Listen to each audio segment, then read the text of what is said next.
did you come up with the idea to do this? So let's see, 13 years ago? Yeah, 13 years ago, 14 years ago, we had this first meeting. I was working as an astronomer at the planetarium in Chicago, and the Chicago Sinfonietta approached us to, they wanted some visual backdrop, something to project while they play the planets. And I think that is the key, that it was just some projection. They didn't specify exactly what they, were expecting. And instead of creating a slideshow, that I thought that if it's not there in harmony, in it's synchronized, with the music, I think it's just a distraction. The images will be beautiful, but then the brain will go in one direction. The eyes are going to go in one direction and the ears are going to go in another direction. So I said, how about if I actually edit the visuals in such a way that then they are in support of the music, correlated to the music, and that way everything is one thing enforces the other, enhances the other, and that's a result. And the success of that project led to invitations, from other orchestras, and led to the foundation of this nonprofit organization called KV265. And that's what we do. We produce these films to communicate science through music and the visual arts. And when we take them to schools for classroom visits, what we want is to inspire young minds to follow careers in the disciplines that we combine: photography, filmmaking, design, music, science, all of these things. All of these things that I have been interested in since I was a young person. How cool is that? Yeah, thank you. So what led you to want to become an astronomer? A book about the Apollo program that that my dad owned, and I just found it at home, and I said, wow, what's this? I thought it was the most incredible thing, of the fact that we went to the moon, and here are the pictures of the technology that took us there, the man that went there. And I said, I want to study space. I didn't know even the word astronomy. I said I wanted to study space. So that was it. But at the same time, I've been a fan of music since I was, a young person, since maybe the disco era. I absolutely love music, and I love so many genres. I'm a big music geek. And then, like in 8th grade, I got interested in photography, and nowadays I feature my own photography in the films. So, like I said, it's all of these things that I have been passionate about since I was a young person.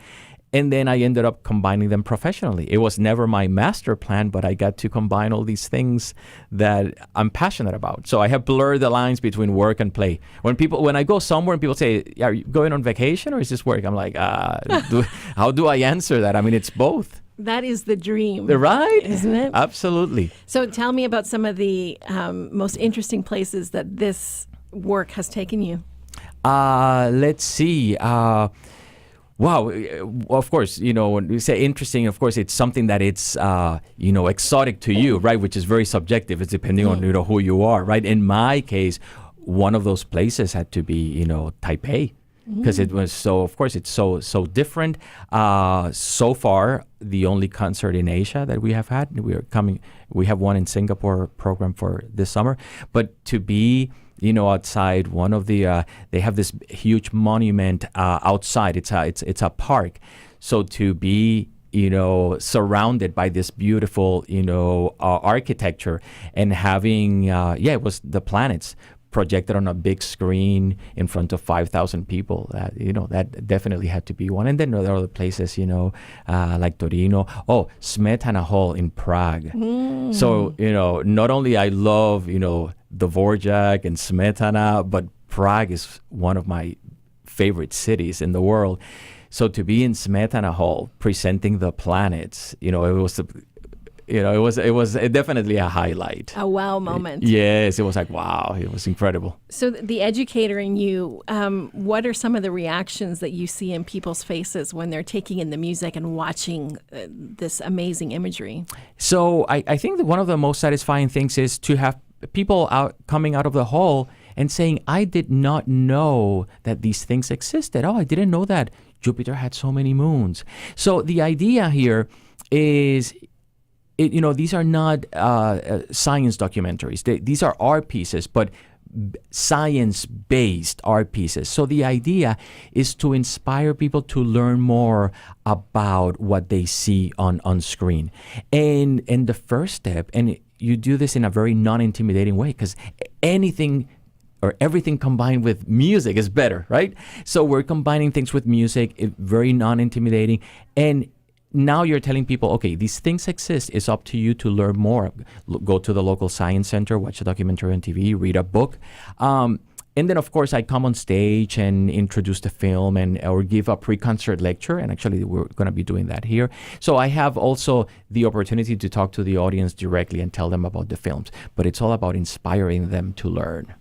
Now, along with the planets, audience members are also going to hear another work of music. Can you tell us about that? Yes. So John Estasio, a Canadian composer from Edmonton, he composed two pieces independently. One inspired by the sun called Solaris, and another two-movement piece called Borealis, inspired by the Northern Lights when he first saw the Northern Lights, I believe in the 90s. So I learned of his music, so I said, if I bring this three movements together, I could make this, Aurora triptych, where basically I can tell the story visually, the story of how the auroras form, because of course there's a connection between the sun and our planet, and show these incredible visuals set to his beautiful music.